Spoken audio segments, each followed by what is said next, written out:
Hi there, Cosmic Family. My name is Jess Leal in this incarnation. So today I'm going to talk about behaviors that originate scarcity in our lives, because many of us had or have this programmation about give, but give in a way that it's not healthy for us, and without healthy boundaries.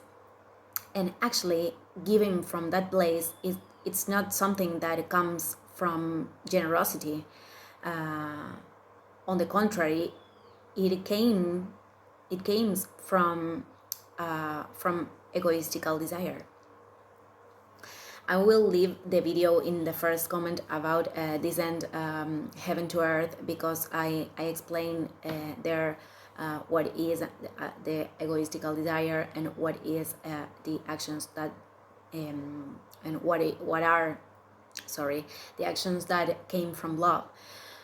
And here this is very important to really observe this, because I will give you examples.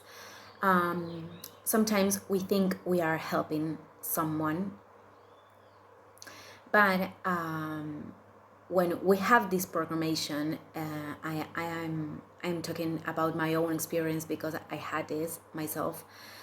When we have this programmation of giving, and from a place that if we are programming to give to feel loved, because our education, our parents made us believe that way, and of course their parents made them believe that way. We are not putting the guilt in anybody, because there's no guilt here. It's only about responsibility. So when we notice that we are giving from that place, for example, I could have a friend that always needs help for everything, so I am always there for her or for him. And one day I need something, whatever we can imagine right now, and that person doesn't respond the way I do with him or her. So I get totally mad at that. Well, what we are doing is giving and giving and giving from this programmation, which made us believe that we are loved only if we are giving. And I give this way, like I'm so tired to hear anybody because I had a long day and whatever, and that person wants to tell me all their problems, all her or his problems, and I really don't want to hear that, but I do because that's my programmation. I am talking this kind of gift without healthy boundaries. So when we are doing that, what is gonna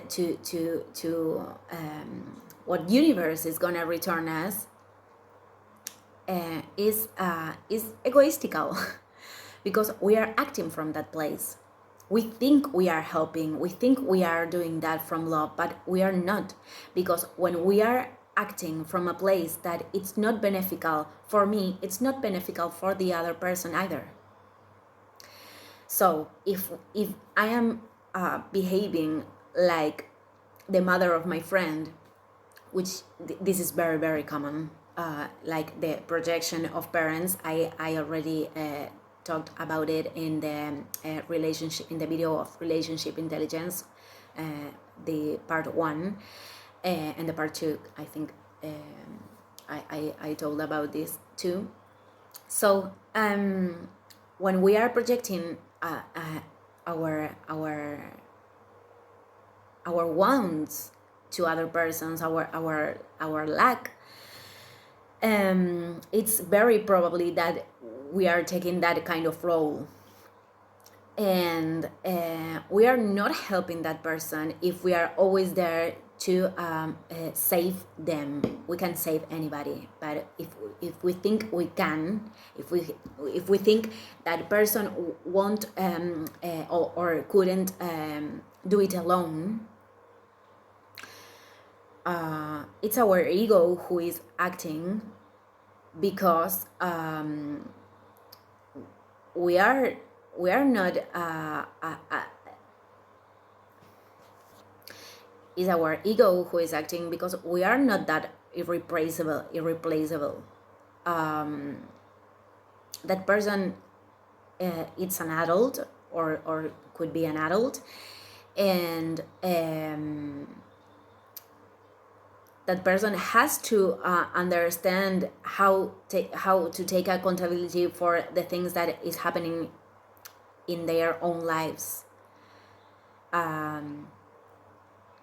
So we can't be there always to save anybody, because that act means that we are like running from ourselves to we are taking care of other people until we have no energy at all, because we are running from our own wound.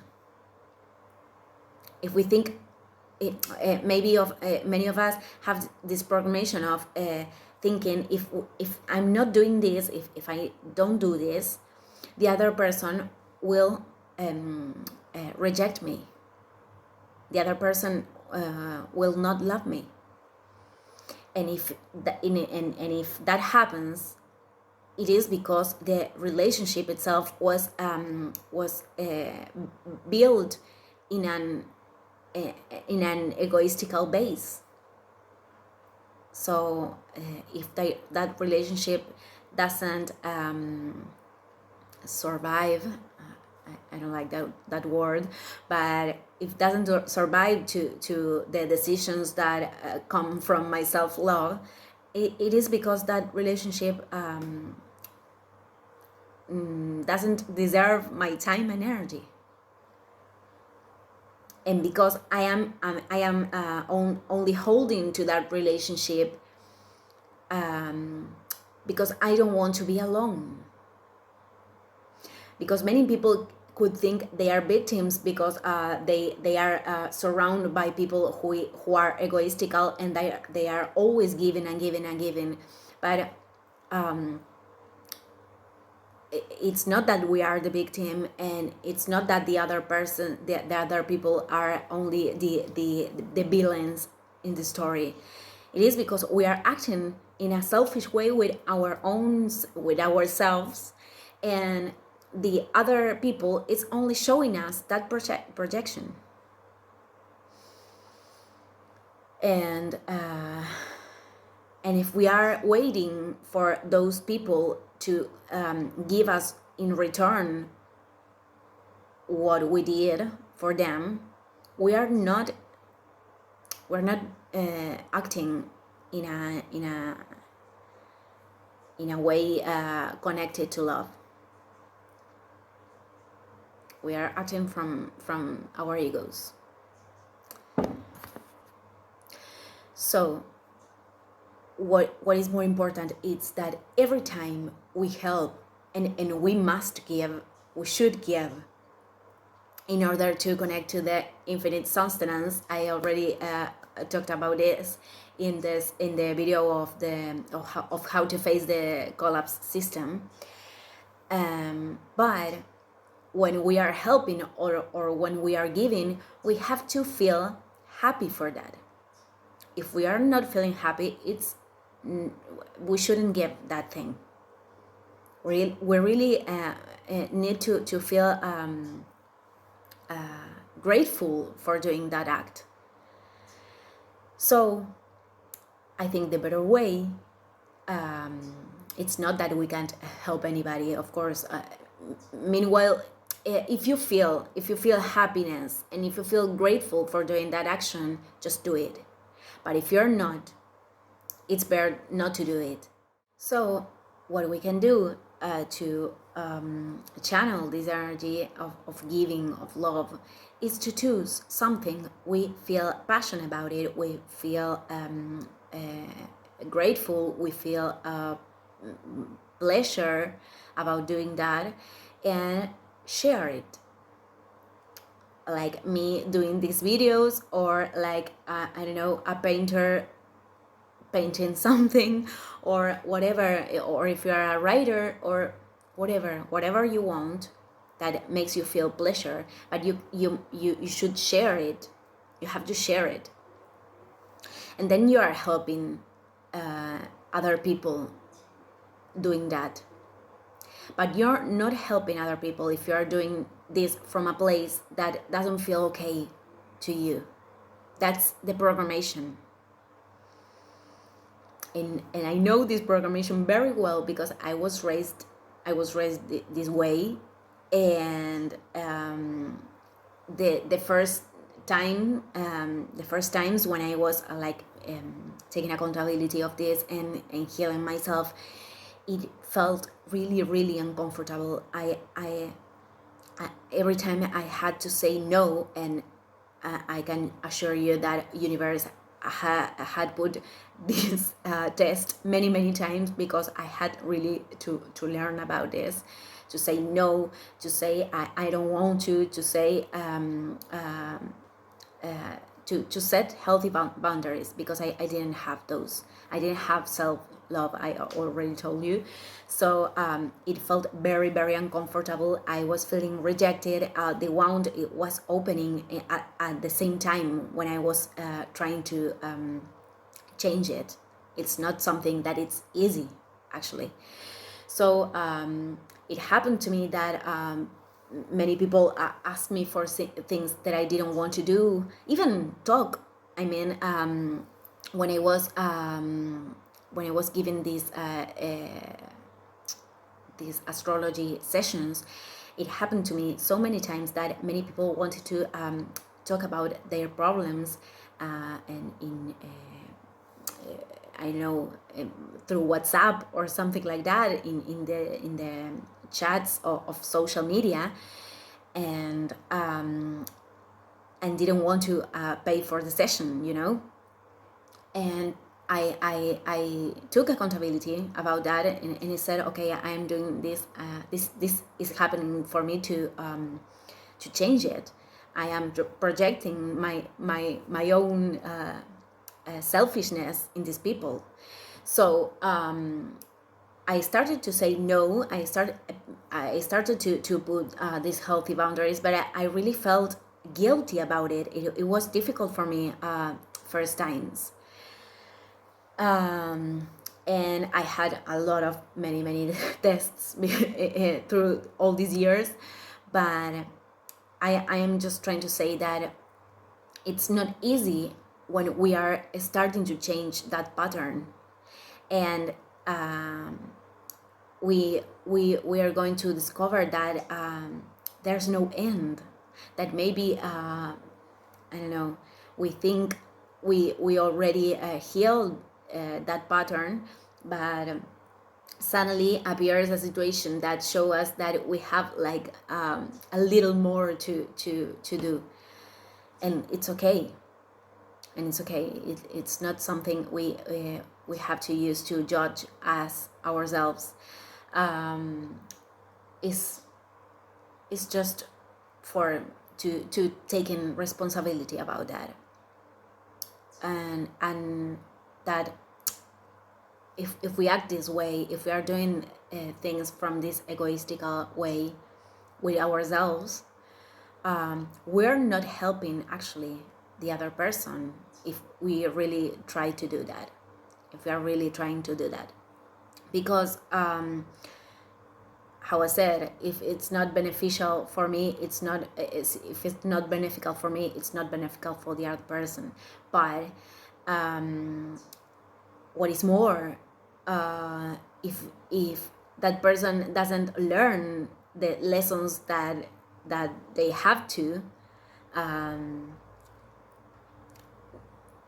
actually we're not helping them. They have to face problems and find solutions like everybody. And so us. because I had a codependency issue that was my pattern too. Codependency always come from abandonment from one or the two parents, and that's what I felt in my childhood.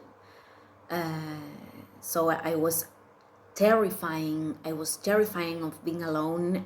I had panic for that at one time of my life, but then I really worked it out. I started to make decisions, not for keeping people around me, only for what we can share, and keep that people only if we were sharing from a place of love. And I had to clean a lot, and going through a really long time of being alone too. So it's very important to face our fears, and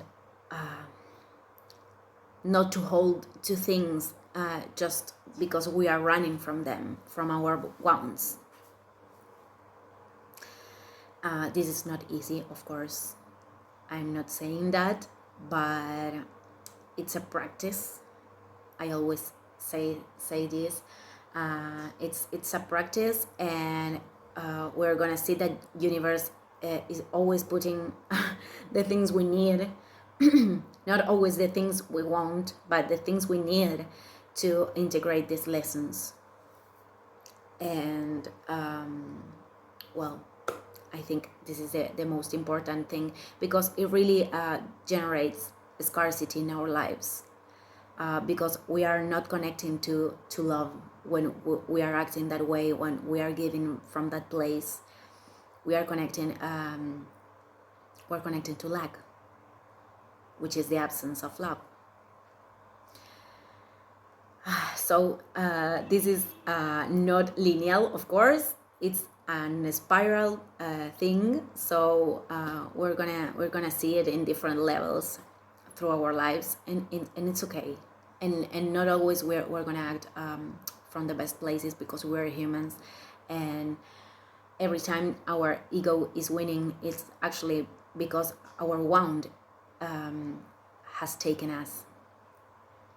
It's not our I don't know. I like to see that way. I like to see me and other people that way, with more compassion. Not it's not about they are bad persons, or I am a bad person. Sorry. It's about that when the ego is winning, it's our mask, that it's our mask covering our wound, who is winning. So when that happens to us, we have to, or we should look to ourselves with compassion, and keep going, and tell ourselves that we're going to do better the next time. So I will leave it here. Thank you, everybody. We see you in the next video. I see you in the next video. I always talk about myself in plural.